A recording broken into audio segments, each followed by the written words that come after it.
या प्रश्नाच्या उत्तरासाठी मी पुन्हा येतो। मात्र एक मोठी बातमी येते आहे, नाराजी नाट्यावर आदित्य ठाकरेंनी आता ट्विट केलेलं आहे।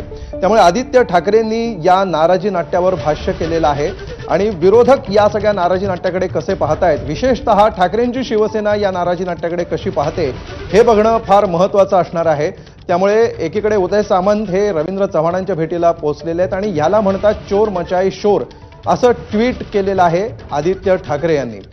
आदित्य ठाकरेंच्या ट्विटचा हा स्क्रीनशॉट बघा। असं कळतंय, आज मिंधेटोळीच्या मंत्र्यांनी मंत्रिमंडळाच्या बैठकीवर बहिष्कार टाकला, गेलेच नाहीत का तर म्हणे राग आलाय, भयंकर राग मुख्यमंत्र्यांवर आणि भाजपावर, निवडणुकीतलं जागा वाटप आणि म्हणे यांचा पक्ष फोडतायत म्हणून याला म्हणतात चोर मचाए शोर। पण यांच्या स्वार्थापोटी राज्य मंत्रिमंडळाच्या बैठकीवर बहिष्कार टाकणं म्हणजे महाराष्ट्राचा आणि इथल्या जनतेचा अपमान आहे। मंत्रिमंडळ बैठकात जनतेचे प्रश्न सोडवायला असतात, तुमचे रुसवे फुगवे सांभाळायला नाहीत। अशा प्रकारचं एक भलं मोठं ट्विट, टोकदार ट्विट आदित्य ठाकरेंनी केलेलं आहे या सगळ्या नाराजी नाट्यावर।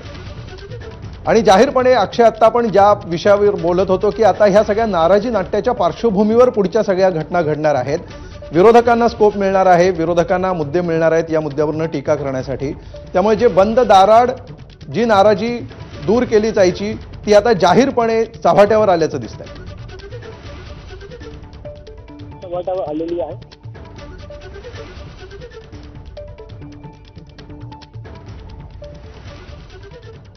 आणि ही काही महत्त्वाची व्हिज्युअल्स येत आहेत। उदय सामंत या व्हिज्युअलमध्ये दिसत आहेत, ज्यावेळी उदय सामंत हे रवींद्र चव्हाणांच्या भेटीसाठी दाखल झालेले आहेत। गाडीतून उतरून उदय सामंत हे भेटायला गेलेले आहेत रवींद्र चव्हाणांना।